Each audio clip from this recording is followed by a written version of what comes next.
Bonjour, bienvenue au Parlement européen à Bruxelles pour un nouveau numéro d'Europe Hebdo. Émission spéciale cette semaine, avis de tempête sur la politique agricole commune. C'est une des conséquences du Brexit. Privée de l'apport financier britannique, l'Europe annonce une baisse du budget de la politique agricole commune. La Commission européenne propose également une PAC plus décentralisée où les États reprendraient un pouvoir de décision au détriment de Bruxelles. Faut-il y voir les prémices d'un détricotage de la PAC, un socle de l'Union européenne? On va en débattre avec nos invités. Marc Tarabella, bonjour. Bonjour. Vous êtes député européen du groupe des socialistes et démocrates, eurodéputé de Belgique, membre de la commission agriculture ici au Parlement européen. Merci d'avoir accepté mon invitation. Angélique Delahaye, bonjour. Bonjour. Vous êtes députée européenne du groupe du Parti populaire européen, eurodéputée française, membre des Républicains. Vous êtes aussi dans la vie agricultrice. Merci d'avoir accepté mon invitation. Enfin, Jean Quatremer, bonjour. Bonjour. Vous êtes correspondant à Bruxelles du quotidien Libération. Vous animez aussi le blog Coulisses de Bruxelles pour ne rien rater de l'actualité européenne. Merci d'être venu. Mais d'abord, pour comprendre de quoi on parle, retour sur ces annonces de la Commission européenne sur la politique agricole commune. Bruxelles redonne la main aux États pour orienter leur modèle agricole. Et il y a ces coupes claires. Le budget de la PAC pourrait être amputé de 12%. Les agriculteurs français devraient ainsi renoncer à 5 milliards d'aides sur un total de 55 milliards. Les explications d'Alice Rougerie.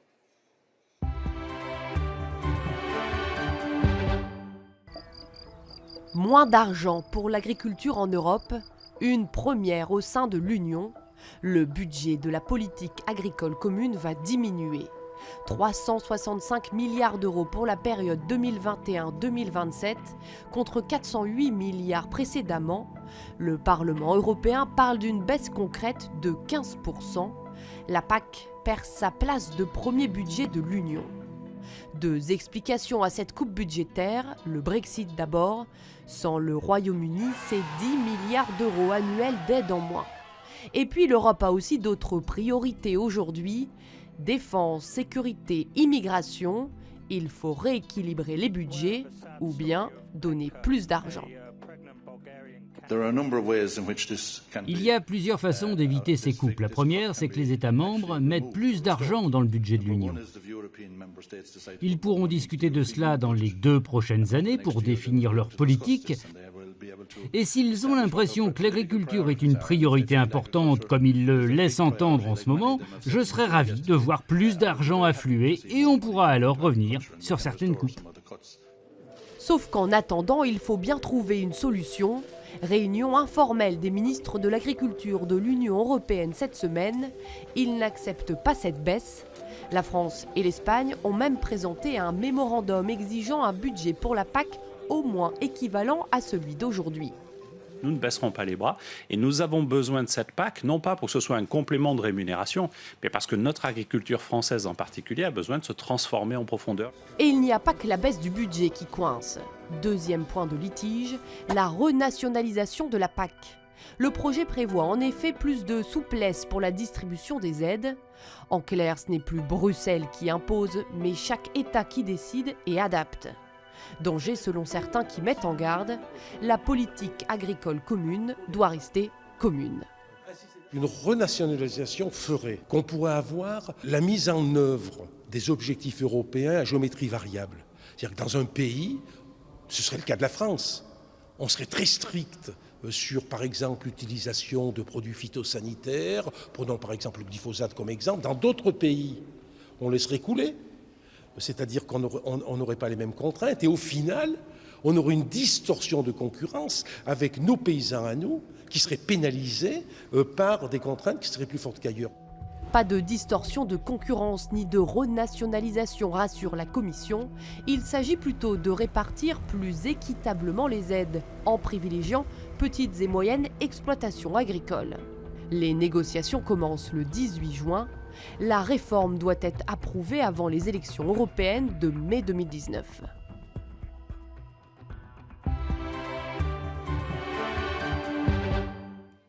Angélique Delahaye, ces coupes claires, c'est une mauvaise nouvelle pour les agriculteurs français.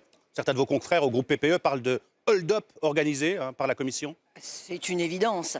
Au moment où le Parlement vote en commission environnement l'obligation de mettre des moyens pour accompagner les agriculteurs vers la double performance économique et environnementale, on tire le tapis, on leur retire l'échelle et les moyens qui vont avec pour arriver à transformer notre agriculture et la rendre plus vertueuse sur le plan environnemental.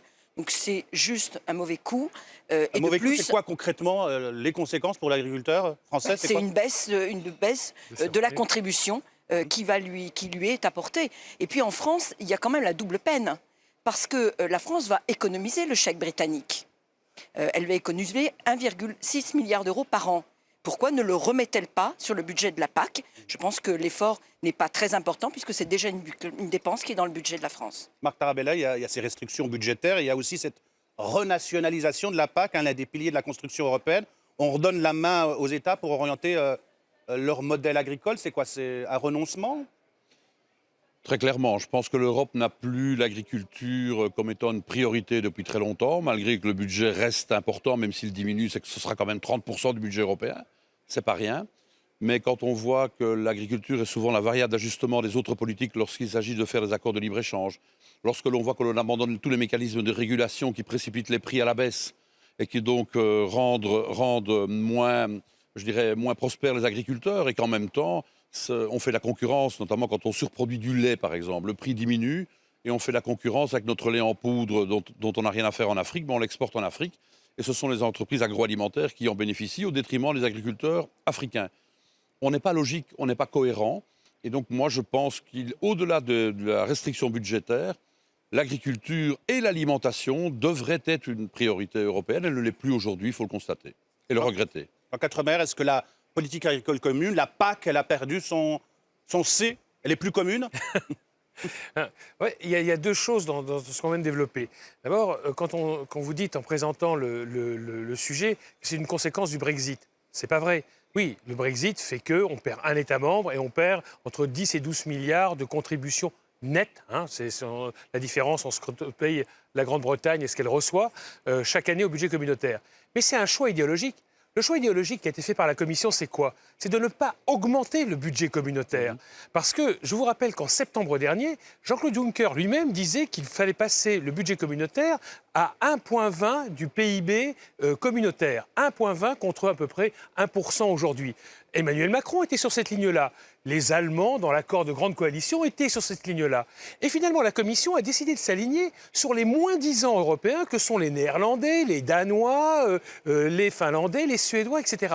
C'est un choix idéologique qui a été fait par la Commission de se retirer des politiques communes. Et évidemment, quand ce choix idéologique, il a été prolongé sur la politique agricole commune. Je vous rappelle que la politique agricole commune, mais en même temps, la Commission, elle demande aux États de mettre un peu plus d'argent sur le pot commun. Mais non, c'est pas vrai. Ça reste à le budget communautaire va rester à 1,08 exactement du PIB communautaire. Il n'y a pas plus d'argent qui sera mis au pot commun. En fait, on répartit, si vous voulez, les coupes, c'est tout. Et alors, je voudrais revenir quand même sur la PAC, parce que c'est symboliquement très important. Pourquoi? C'est la plus vieille politique communautaire et c'est la seule vraie... 1957. Voilà. Et surtout, c'est la seule politique communautaire qui est totalement intégrée. C'est-à-dire qu'en réalité, il n'y a quasiment plus de budgets nationaux. Donc, c'est une politique industrielle, c'est-à-dire qui est gérée en commun de façon très fédérale. Et c'est pas hasard si la Commission tape d'abord là-dessus. C'est idéologique. C'est une approche de droite, et c'est une approche de droite libérale. On démantèle. Et on démantèle, ça va encore plus loin, parce que là, une fois qu'on a fait le choix de couper, en plus, on redonne aux États la liberté de gérer à peu près comme ils l'entendent la politique agricole, qui devient en fait une sorte de... Je dirais, on passe d'une vision commune plutôt à une gestion commune d'une enveloppe répartie par Bruxelles. Et à l'intérieur de cette enveloppe, on fait à peu près ce qu'on veut. En clair, moi je pense que dans 10 ou 15 ans, il n'y aura plus de politique agricole commune. Pourquoi ? Parce que, tout simplement, à quoi ça sert d'avoir une espèce de grande caisse de compensation à Bruxelles qui ne fait que redistribuer des chèques? C'est le début de la fin. Et la Commission ne l'assume pas. Angélique Delahaye, c'est le début de la fin? Ah oui, je partage complètement ce que vient de dire mon voisin. C'est le début de la fin. On l'avait déjà senti dans la dernière réforme. Enfin, pour moi, était une réformette. On prétend accompagner... Oui, celle de 2013. On prétend accompagner l'agriculture et une souveraineté alimentaire qu'il faut qu'on conserve. Enfin, je pense qu'on vit comme des... Excusez-moi de le dire comme ça, comme des riches. Parce qu'il y a profusion d'alimentation. On a l'impression que tout ça est éternel. Eh bien non. Si on n'est pas capable d'accompagner notre agriculture et de garder des prix à la consommation qui sont aujourd'hui. Pourquoi on a des prix aussi bas en consommation? C'est parce qu'on accompagne l'agriculteur dans ses coûts de production. Or, on lui met des contraintes supplémentaires. Et moi, je les entends, ces contraintes. Il faut mieux intégrer les questions environnementales dans nos modes de production. Moi, ça fait 20 ans que je me bats pour ça. Hein. Et c'est complètement aujourd'hui intégré par l'agriculture. Moi, j'en ai un peu assez, je l'ai déjà dit sur ce plateau, qu'on oppose agriculture et environnement. Absolument. Les premiers écologistes sont les agriculteurs. Vous n'allez pas me faire croire qu'ils sont là pour saccager leur outil de travail. Un agriculteur, il est là de génération en génération pour transmettre ses terres. Il n'a aucun intérêt à le faire. Quelquefois, on l'a fait par manque de connaissances, par manque de formation des agriculteurs. Aujourd'hui, un jeune qui s'installe, il a fait des études, il a des formations agronomiques et donc il est parfaitement en capacité de faire ça. Donc, il faut vraiment que ce qu'a dit Jean-Claude Juncker à l'occasion de son discours sur l'état de l'Union en 2016 devienne une réalité. Nous ne pouvons pas perdre la bataille de l'alimentation et de notre autonomie. Et je rappelle au passage quand même que l'agriculture, c'est ce qui a motivé, c'est-à-dire donc l'alimentation, c'est ce qui a motivé la plupart des guerres dans le monde. Et pourquoi est-ce que l'Allemagne est un pays apaisé aujourd'hui? En grande partie grâce à la politique agricole commune. Je rappelle qu'elle est devenue pour la première fois de son histoire autosuffisante alimentairement en 1966, grâce à la politique agricole commune. Or, jusqu'à présent, l'Allemagne avait fait des guerres, et 2 guerres mondiales, quand même 70 millions de morts au passage. Pourquoi? Parce qu'elle n'arrivait pas à assurer sa propre subsistance. Jouer avec l'agriculture, c'est jouer avec la paix, c'est jouer avec le projet européen. Moi, je trouve ça incroyable que les gens à la Commission... Si on affaiblit la PAC, on favorise les conflits. Bien sûr. Nous, on affaiblit l'Europe, on favorise le nationalisme et c'est le retour des chocs des nations. Je pense qu'il n'y a plus personne qui réfléchit au sein de cette Commission européenne. C'est un drame. Je veux dire que quelqu'un comme Selmayr, qui est le secrétaire général, qui est à la commande, parce que Jean-Claude Juncker aujourd'hui est quasiment à la retraite, mais quelqu'un comme Selmayr fait un mal à l'Europe. Qui n'est pas élu. Il est fonctionnaire, bien sûr, fait un mal à l'Europe comme personne ne l'a fait avant lui. Alors, elle est quand même sous le feu des critiques, quand même, la PAC. Les États disaient la PAC, c'est trop compliqué. Oui. Les agriculteurs disaient, je ne suis pas assez protégé contre la mondialisation. Et la société civile disait que la PAC, elle n'est pas assez respectueuse de l'environnement et de la santé. Est-ce qu'il ne fallait pas changer de modèle, Marc Tarabella? Mais si, clairement, mais malheureusement, la Commission ultralibérale et les États membres majoritaires vont dans le même sens. Le rouleau compresseur continue. Et donc, aujourd'hui, on ne protège plus le revenu de l'agriculteur. Et les aides de la PAC ne suffisent plus à accorder un revenu décent aux agriculteurs, puisqu'on dérégule toutes les politiques. Donc, c'est évidemment un gros problème. On est aussi, je le dis, pas cohérent par rapport... Quand on veut mettre en regard la politique environnementale, la politique agricole, on pourrait redistribuer les aides de manière encore plus à aider l'agriculture qui est la plus respectueuse de l'environnement. Pas seulement l'agriculture bio, il y a aussi des agriculteurs qui travaillent en agriculture raisonnée. Et on ne le fait pas, on ne le fait vraiment pas au niveau européen. Et je le répète, aujourd'hui on a un problème. L'argent doit aller pour la politique de défense et pour la politique des migrants, qu'on n'a encore pas assurée au niveau européen. 2 millions de migrants. Mais si on continue ces politiques de dérégulation, où l'alimentation est évidemment au centre des priorités partout dans le monde, eh bien, on risque effectivement d'avoir une renationalisation de la PAC et plus d'autosuffisance alimentaire européenne. Et on organise la dépendance alimentaire aux marchés internationaux en Afrique. Eh bien, continuons à faire ça. Il n'y aura pas 2 millions de migrants dans quelques années. Il y aura des migrants effectivement économiques parce que leur terre sera devenue infertile et ils n'auront pas d'autre choix que de la quitter. Il y en aura des dizaines de millions. Et quoi, on va les refouler? On va dresser des murs de 10 mètres de haut? C'est tout à fait incohérent. Bruxelles affirme vouloir faire mieux avec moins d'argent. C'est possible? Oh bah écoutez, enfin... Moi, j'entends parler. Plus efficace. Le maître mot de la Commission européenne, c'est simplification. Enfin, je suis désolée, le schéma qui nous est proposé, c'est quoi? Ça se résume à quoi? Pour moi, agricultrice, c'est un projet qui va être défini par des technocrates, administré par des fonctionnaires nationaux, arbitré par les fonctionnaires européens. Si c'est ça qu'on appelle la simplification administrative, moi je considère qu'aujourd'hui, la PAC, elle est encore plus technocratique qu'hier. Et donc moins politique. Et quel va être le rôle des parlementaires? Il y a 2 piliers dans la PAC. Il y a les aides directes aux agriculteurs. Premier pilier. Il y a le deuxième pilier. Plus demain, il y a le deuxième pilier, le développement de la ruralité. Chaque État va pouvoir faire ce qu'il veut des 2 piliers. Et ce qu'évoquait à l'instant Marc Tarabella sur la transition et l'accompagnement vers une agriculture plus responsable sur le plan environnemental, on l'a voté. On a voté un programme qu'on appelle EcoScheme en commission environnement qui permettait de mettre en place des nouveaux outils. Et on a dit il faut que les États consacrent au minimum 30% pour cet accompagnement vers la double transition et la double performance. Eh bien, qu'a fait la Commission? Elle dit les États font ce qu'ils veulent, ils font de 0 à 100. C'est pas possible. Je vais préciser un petit peu ce que vous avez dit, parce que comment ça va se présenter. Aujourd'hui, il va y avoir 9 objectifs généraux. Les objectifs, il faut les voir, hein, c'est du style assurer un revenu décent aux agriculteurs, respecter l'environnement, etc. Et dans le cadre de ces objectifs, donc, chaque État aura une enveloppe budgétaire. Et chaque État viendra à Bruxelles pour négocier avec Bruxelles un programme national respectant ces objectifs. Et on va dire, voilà, je respecte tel ou tel objectif. Pourquoi on parle de bureaucratisation ? Confirmé au bout de 8 mois par la Commission. Oui, absolument. Voilà, la Commission, donc on négocie. Donc ça va être un bureaucrate du ministère de l'Agriculture français, pour prendre le cas de la France, qui viendra à Bruxelles négocier avec un bureaucrate de la Commission européenne, et c'est le bureaucrate de la Commission européenne qui, après, à terme, vérifiera l'application de ce fameux programme. Je vous rappelle quand même, pour vous montrer un peu... C'est pour la décentralisation un peu de la politique agricole commune. Soyons sérieux. La renationalisation. Oui, soyons sérieux. La Commission devrait embaucher peut-être 1 million d'auditeurs pour vérifier que ça se passe bien sur le terrain. Vous vous rendez compte qu'ils n'ont pas été fichus de détecter que les Grecs mentaient sur leur budget, et vous allez me faire croire qu'ils vont être capables de vérifier ce qui se passe dans les montagnes corses? Il faut être sérieux. Il n'y aura évidemment aucune vérification. Une grande partie des États membres, alors ceux qui sont bien administrés comme la France par exemple, il y a une chance peut-être que ça soit à peu près appliqué, mais la Bulgarie, la Roumanie, la Pologne, etc., vous oubliez. Donc en réalité, la Commission s'en lave les mains. Pire, ce n'est même pas une politique démocratique, parce que le co-législateur dans cette affaire-là, le Parlement européen et le Conseil des ministres sont totalement écartés. Ils vont dire au départ, ils vont accepter les règlements, donc voter les règlements, donc définissant ces grands objectifs, et ensuite c'est terminé pendant 7 ans. Maintenant, après, vous allez être en vacances, hein, c'est tranquille. C'est clair. Oui. Un mot? Oui, pour dire que la Commission va vraiment à rebours de ce qui se fait partout dans le monde, il faut un petit peu ouvrir les yeux aussi sur ce qui se fait dans le monde. Partout, les grands acteurs agricoles recouplent les aides à la réalité économique de l'agriculture, sauf en Union européenne. Et dans les 9 mesures, ils autoriseraient évidemment plus de souplesse. C'est un beau mot, souplesse, ça passe bien. Pour rediriger des aides, mais jamais vers des aides couplées. Les aides couplées, elles sont minoritaires en Europe, mais elles permettent de garder une agriculture dans les territoires les moins productifs. C'est la prime à la vache allaitante, c'est la prime au raisin sec à Corinthe, c'est lié au territoire, défini par les États. Et ça, ils veulent le supprimer. Le seul outil qui permet de garder l'agriculture partout sur le territoire, y compris dans les zones les plus pauvres, ils veulent le supprimer.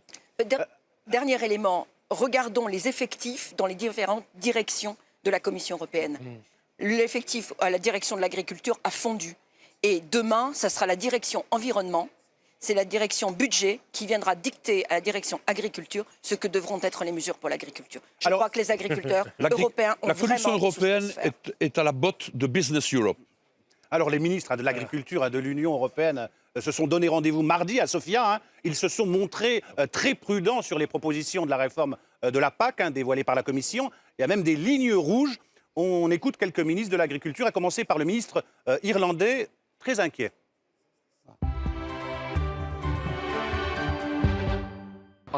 Franchement, sur la PAC, on est très préoccupé. Il n'est pas raisonnable de demander aux agriculteurs de continuer à faire plus avec moins d'argent. Je suis conscient que l'Union européenne a beaucoup de problèmes à gérer, mais je ne crois pas que ce soit une raison pour réduire le budget de la politique agricole commune. Si on prend le point de vue de la Belgique, on estime les coupes cumulées pour le premier et le deuxième pilier entre 400 et 600 millions. Donc c'est de très gros efforts qui sont demandés à un certain nombre de pays. Et la crainte que nous avons, c'est évidemment de voir l'agriculture continuer à être une forme de variable d'ajustement du budget européen. Et ça, c'est difficilement acceptable, évidemment.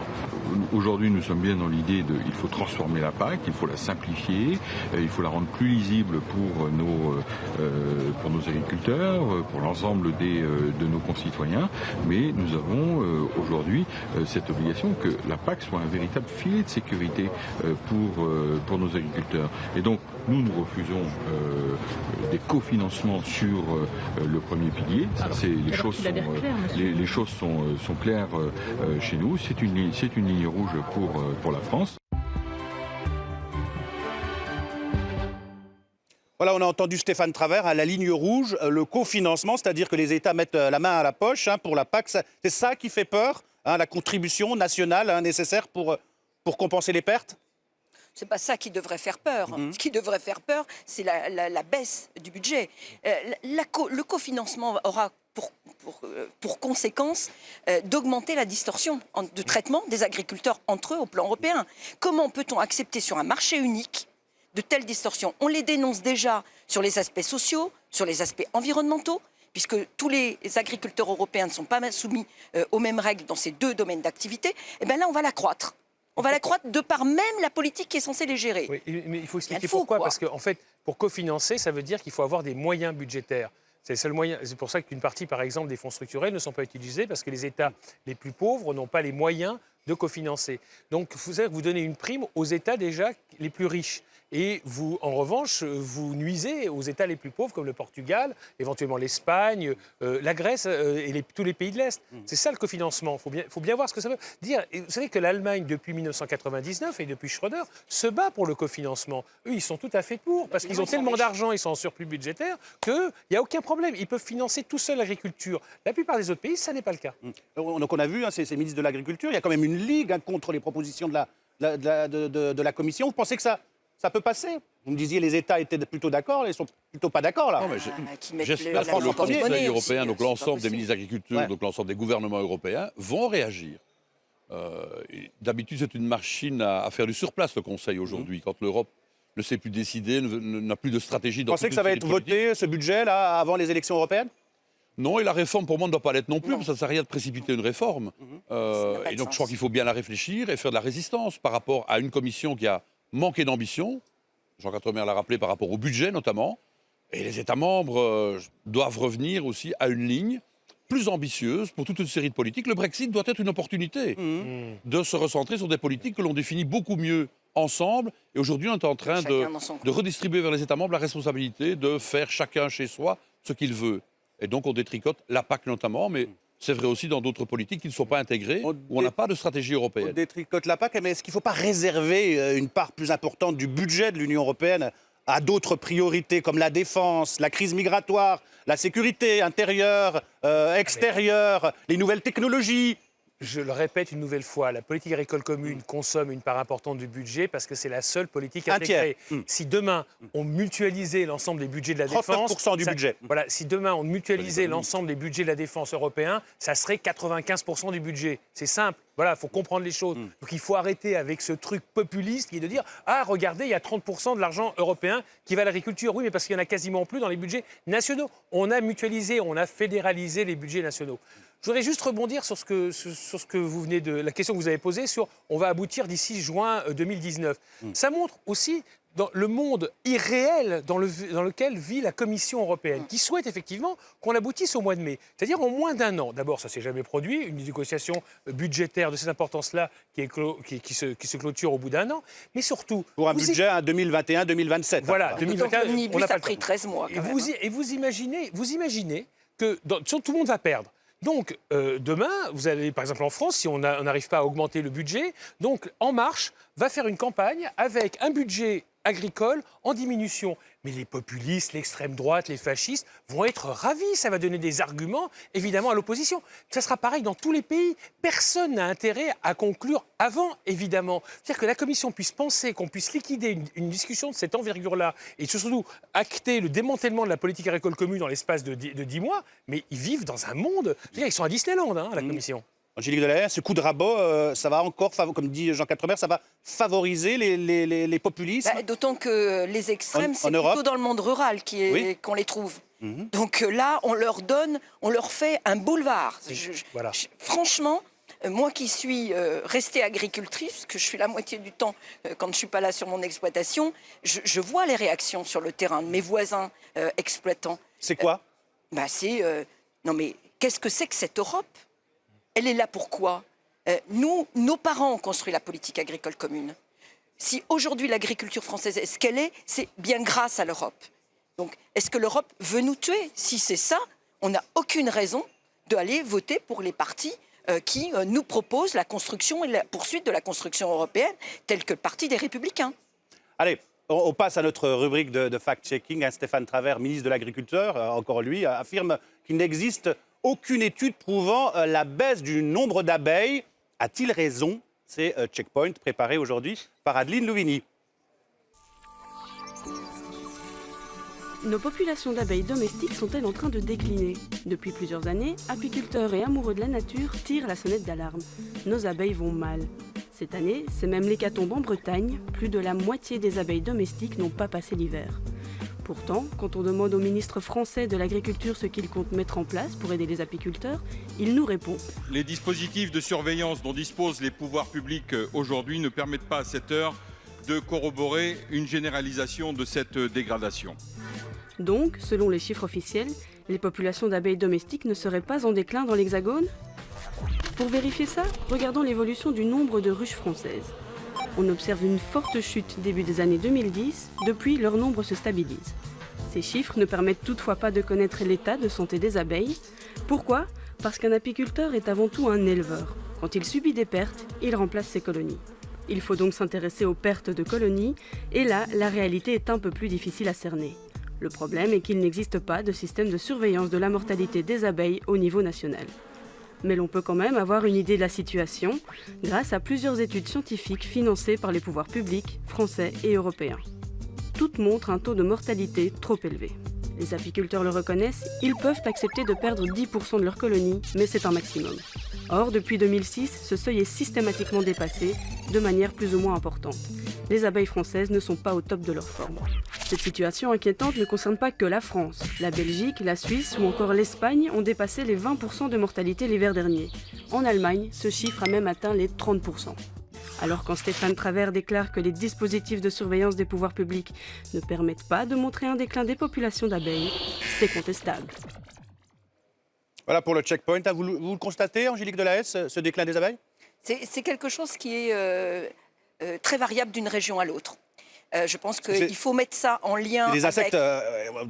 il faut le préciser, indispensables pour la qualité et la quantité des cultures. Pour la pollinisation et donc pour la production d'un certain nombre d'espèces végétales. Moi, je produis des légumes, il n'y a pas de pollinisateur pour les salades. Mais bon, pour autant, je constate effectivement que les choses sont extrêmement variables. Mais il y aurait des mesures très simples à prendre. On sait que cette mortalité, elle est multifactorielle. Elle dépend de l'infestation des cheptels, avec ce parasite qu'est le varroa. Elle dépend de la formation des apiculteurs et elle dépend de la capacité à créer des réserves de nourriture pour les abeilles. Moi, j'essaie de me battre dans mon département. En fait. Oui, j'essaie de me battre dans mon département pour qu'une partie des accotements de nos routes départementales soit mise en bande mellifère, pour que mellifère, ça permet la nourriture des abeilles et donc la production du miel. D'accord. Donc ce sont des mixtes de fleurs qui permettent aux abeilles de se nourrir. Donc je crois qu'il faut pas être catégorique, il faut être très pragmatique. Il y a de la mortalité des abeilles, ça personne ne peut le nier.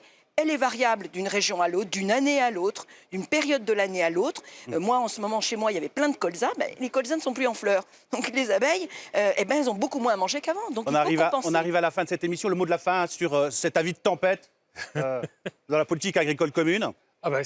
Il va falloir que les États soient pour une fois plus ambitieux que la Commission.